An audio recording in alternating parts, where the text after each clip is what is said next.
What's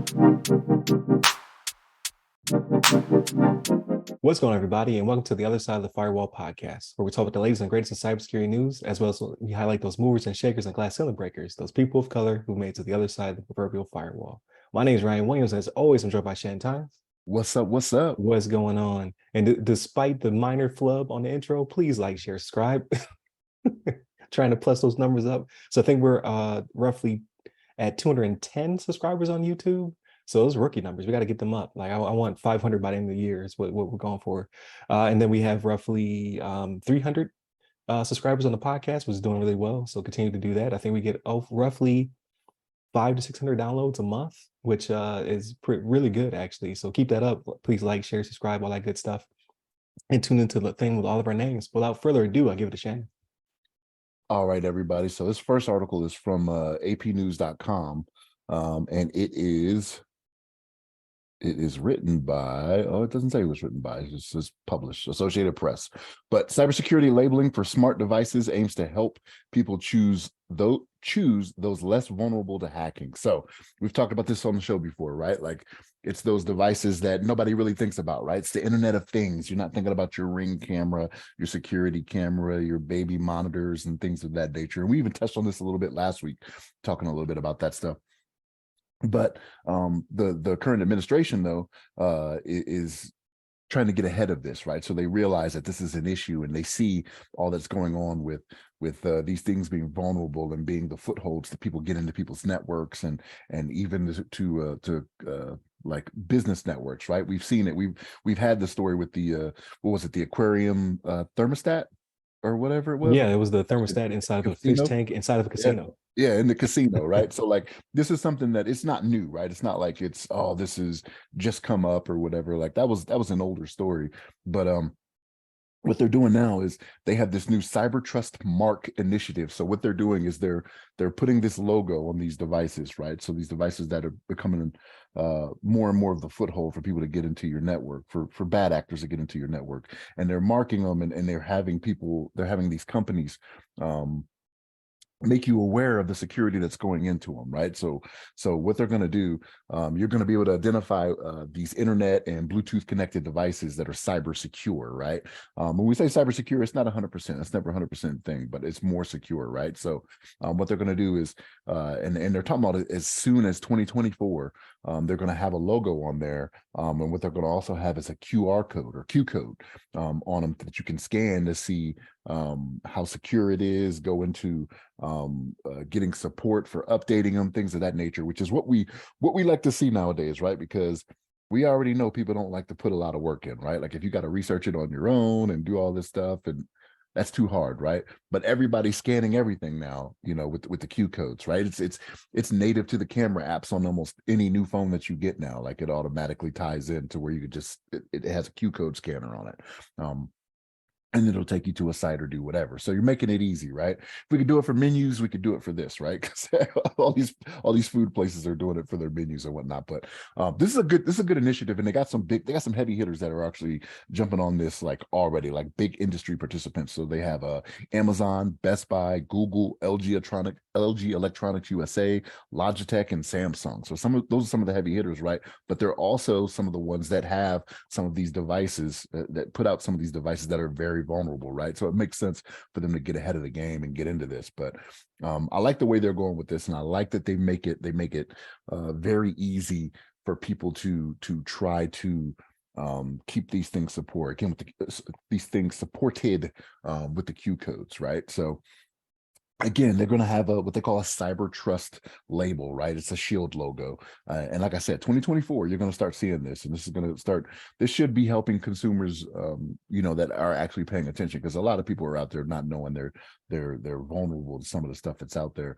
You're going to start seeing these logos and these shields and the Q codes, and hopefully people will do their due diligence, and they'll keep up with just scanning it, because the companies are going to go through the effort of making sure that you know how to secure these devices and how secure they actually are. So they are trying to they're trying to set a criteria, you know what I mean, that everybody needs to follow by, and they're doing the NIST, right? National Institute of Standards and Technology.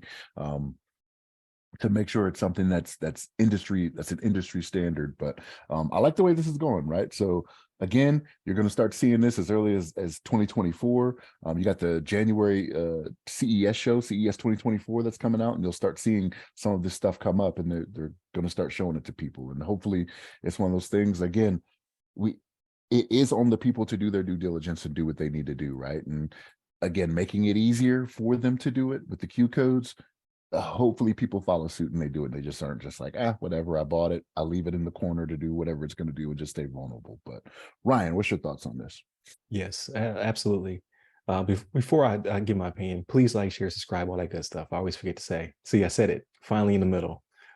But no, I think it's great branding and marketing, right? It's hard to get people to care, but people care about badges is the thing. So when I'm looking at electronics and things of that nature, I don't necessarily care it has the Energy Star efficiency logo on it. I care when it doesn't. I'm just like, that's weird. Like, is this knockoff? Is this like not a proper product? So it's the getting people used to seeing a brand or seeing a badge, and then the absence of it will lead people to think about it like, I don't know if I want that product. Like, why is it missing this, right? And then you have the heavy hitters like Amazon pushing it. So Amazon makes everything super user friendly. So there'll be some kind of link where you can click it and they'll explain to you what the badge means. I'm sure that they'll is Amazon always has their favorites or the best bought on Amazon type branding as well. So I think it'll lead people down the rabbit hole to believe that the absence of this thing means that the product is inferior or some sort or not proper, which at the end of the day, if I can't get you to understand what IoT device is or how the internet is impactful to your household, at least I can kind of brainwash you into believing that this is necessary and that you're getting a product that's inferior or less valuable without the badge being there. So I'll take it. If that's what's going to help secure people, I'll take what I can get.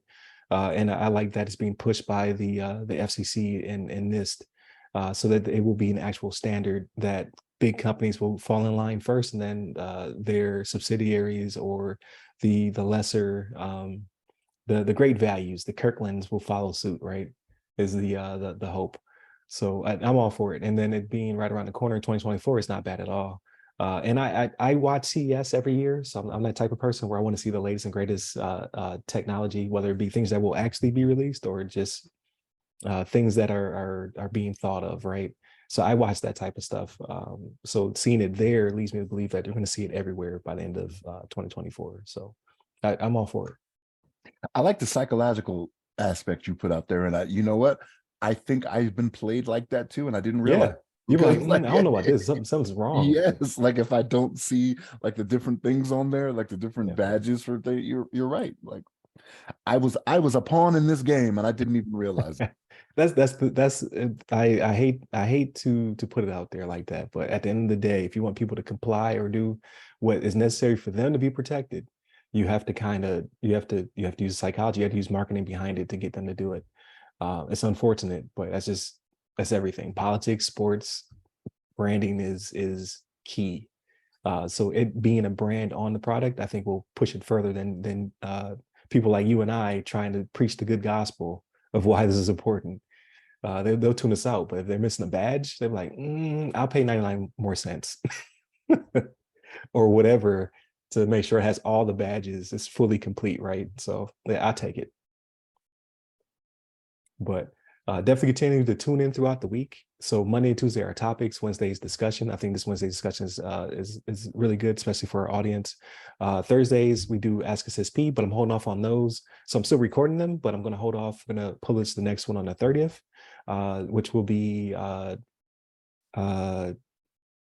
you know what? I'm not sure. I think it's Darren King Jr., but I don't want to promise and I have to switch it up. But I believe that to be the one. And then we'll do another one on the 6th of August. So I'm holding those for our small breaks. We got some small breaks coming up, but you'll get a full episode, hour and a half, but you just get it all in one dose, right? That'll be our launch for that week. So definitely tune in. Definitely, if you've missed any in the past, go back and watch those.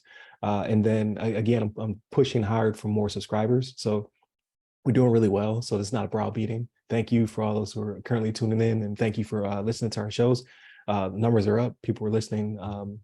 throughout the entire show. They're listening to multiple shows a week. Love it. Now share it. Share with your friends, family, all those good people, so we can grow the channel. We can grow the podcast, and we just get to more people. So definitely like, share, subscribe. Tune into all the platforms that go by our name, and then you can hit me up personally. I'm at RY Security Guy. That's RY Security Guy. I'm on LinkedIn, Twitter, Clubhouse, and Threads.